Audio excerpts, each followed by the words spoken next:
Ban ପରେ ବି ଖୁଲମ ଖୋଲା ହେଉଛି ବେପାର। ମାର୍କେଟରେ ବୁଲୁଛି ଜୀବନ ନାଶକାରୀ କଫ୍ ସିରପ। କୋଲକାତାରୁ ବସ୍ ଯୋଗେ ସିଧା ସଡ଼କ ଆସୁଛି ରାଜଧାନୀ ଭୁବନେଶ୍ୱର। ଆପଣ ଦେଖୁଥିବା এই পেটি পেটি কফ সিরপ ସବୁ ଔଷଧ ନୁହେଁ। ଏ କଫ୍ ସିରପ ବ୍ୟବହାର ହେଉଛି ନିଶା ପାଇଁ। ଖୋଲାଖୋଲି ନିଶା ବେପାରୀ ଏହାକୁ ମାର୍କେଟରେ ବିକ୍ରି କରୁଛନ୍ତି, ଯାହାକୁ ଜବତ କରିଛି କମିଶନରେଟ୍ ପୁଲିସ। ଏ ମାମଲାରେ 2 ଜଣଙ୍କୁ ଗିରଫ କରିବା ପରେ ଓଡ଼ିଶାକୁ କିଏ ଆଣୁଥିଲା, କ'ଣ ପାଇଁ ଏହାର ବ୍ୟବହାର ହେଉଥିଲା, ଏସବୁର ରହସ୍ୟ ଭିଡ଼ିବା ଆରମ୍ଭ କରିଛି ନୂଆପଲ୍ଲୀ ଥାନା ପୁଲିସ। ଘଟଣା ମୁତାବକ କୋଲକାତାରୁ ଭୁବନେଶ୍ୱର ଚାଲାଣ ବେଳେ ଏକ ବସ୍ରୁ 100 ମିଲିଲିଟର 1680ଟି ବେଆଇନ କଫ୍ ସିରପ ବୋତଲ ଠାବ କରିଛି police.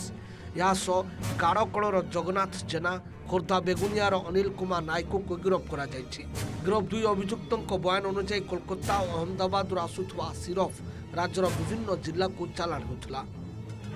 Under 21B NDPS act गोटे केस रुजु करूँ एवं जो प्रमाण आम हस्तगत होता से आधार में यही 2 जन व्यक्ति जार ना हूँ जगन्नाथ जेना एवं अनिल कुमार नायक, ये 2 जन को आम अरेस्ट करूँ एवं आज से कोर्ट फॉरवर्ड हेबे। तांको पोजीशन रु आम 1680 बोतल कफ सिरप जबत करिछु। निशा पई एसबू बेआईन कफ सिरप एवं युवपीढ़ी नुआ ट्रेंड पलटि आशंका करा जाउछि। बाहर राज्यरू एभली कफ सिरप तैयारी करी निशा बेपारी को जोगाई दिया जाउछि। या उपरे ड्रग डिपार्टमेंट नजर रखिथिबा कहिसंती ड्रग इंस्पेक्टर। एगुड़िकर सैंपल संग्रह कर लैबोरेटरी को पठाजिबो बोली जणा पड़िछि। कोडिन कफ सिरप बर्तमान सेंट्रल गवर्नमेंट बैन भी करछि। कोडिन प्लस फेनामिन मैलिएट जोटा अछि सेटा हमर सेंट्रल गवर्नमेंट बैन करछि। तो ता पड़ले कोनोसी जगह रे हमर जो मेडिसिन फार्म अछि से कोनोसी जगह रे सेटा सेल परचेज के करूना। तो तापरे पुलिस हमर ड्रग्स डिपार्टमेंट एक्साइज डिपार्टमेंट समस्त नजर रखछथि।